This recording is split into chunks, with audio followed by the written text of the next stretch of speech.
Hello, this is Karen's Daily Creature Comforts for the day of July 13th, 2017. Wow, we're well on our way to halfway through the month. My goodness. So let's talk about the cards that are presented before us. We've picked the Nine of Swords card. Here it's called Suffering in Silence. And then we've picked the Nine of Coins. Here it's called the Material Harvest. We're using John Holland's Psychic Tarot deck. I love this card deck. So here, let's talk about the Nine of Swords. It seems to like we're clearing the decks. We're doing our mental and emotional work to clear the decks for our prosperity to come in, our good to come in. Nine of Swords, or again, this is called Suffering in Silence, is indicative of positive thinking is really essential right now, because maybe you've started worrying yourself into a corner, so to speak. So for some reason you've talked yourself into a corner, and you're not a bad person, so come out of that corner. Release the guilt. Realize the regret is a wasted motion. Life is a school. Life is our kindergarten. It's our school work. There's no failures. There's just realization. There's just acknowledgement. There's awareness. So turn your thoughts to your amazing future and leave your past behind. Let it go. If you have unpleasant dreams, then write them down in a journal to get the information that you seek. And then release it. And right after that, we have the Nine of Coins.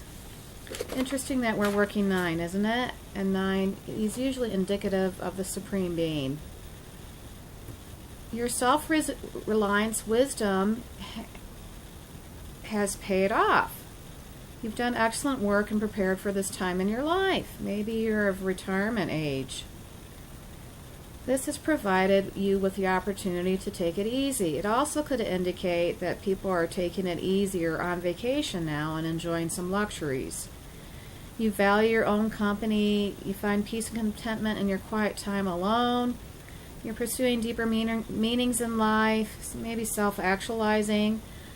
Also could indicate successful self-employment, unexpected financial windfall, the appreciation of nature and animals, and home improvement and redecorating are enhanced here. So let's talk about the Supreme Being, why it is that we pull these two wonderful cards in juxtaposition to each other, because they're quite different.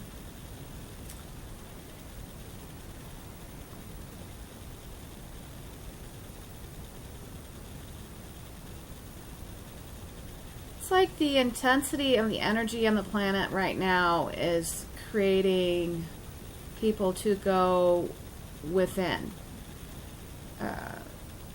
But it's getting them to get there by themselves. Maybe they go external and then they don't like the way things are hustling and bustling in the real world, so they find out that they're going to go within. It's going to guide them back to their center.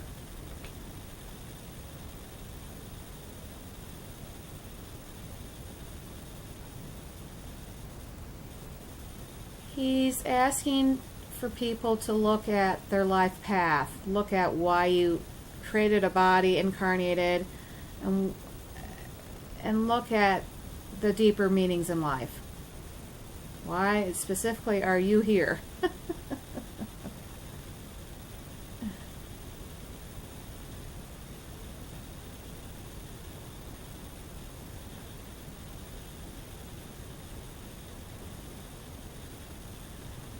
He says the more that people look at themselves, self-examination, the more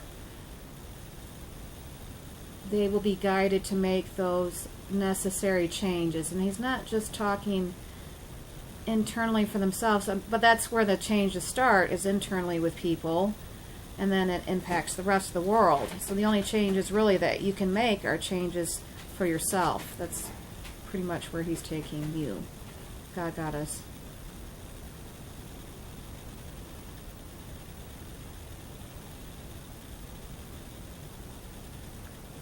He is actually saying, I want people to take a look at why things are the way they are right now in the world.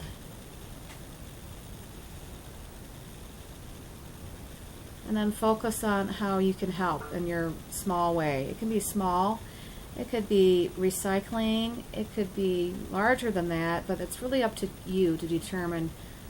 But he just really wants people to help, pitch in and help.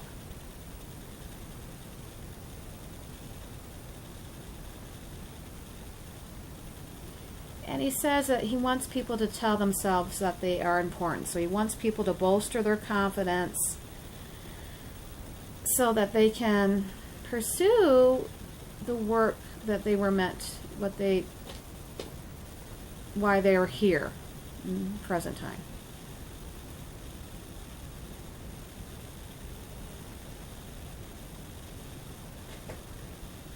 He's like saying, I want people to examine for themselves so that they can re-wet their purpose, reignite their passion about their purpose.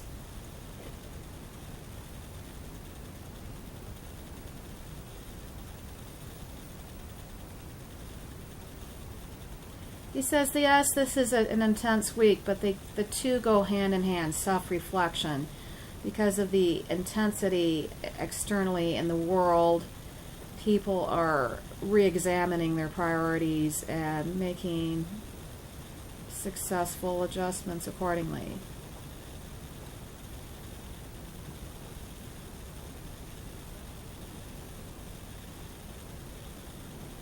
He really wants people to pitch in and help, and he's been saying for a while now, more people, less work, so light workers unite. It's like, yeah, the more people pitch in and help, the less it's all pushed on just a few shoulders. So he wants people to reignite their passion for why they're here.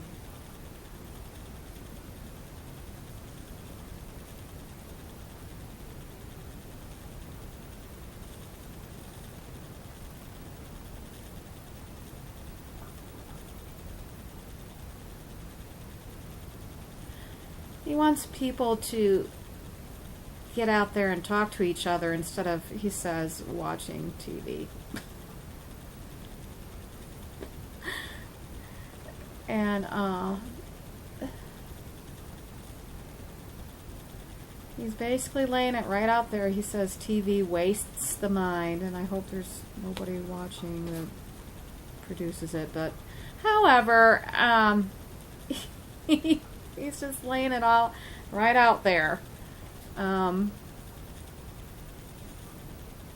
know how that 90% of your people don't use their 90% of their brain? They only use 10%. That's where he's going with that. That we only use 10% of our brain, so we become lazy thinkers. And he wants us to start regaining that 90%.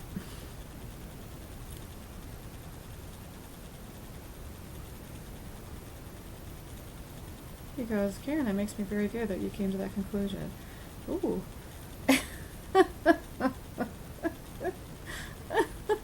Oh, okay. And,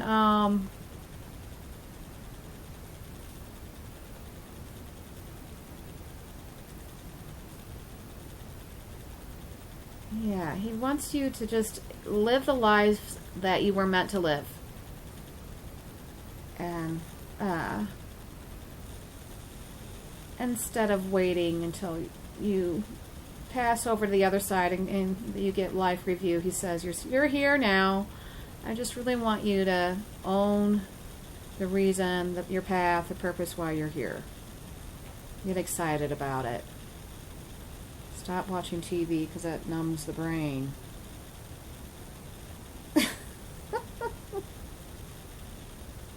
You know, a little TV, but not 3 hours or... Anyway. Whoop. Wow, I guess he got upset with that one. Okay, so thanks again for being such a kind and considerate audience. Until next time, I wish you much light and love. Bye-bye.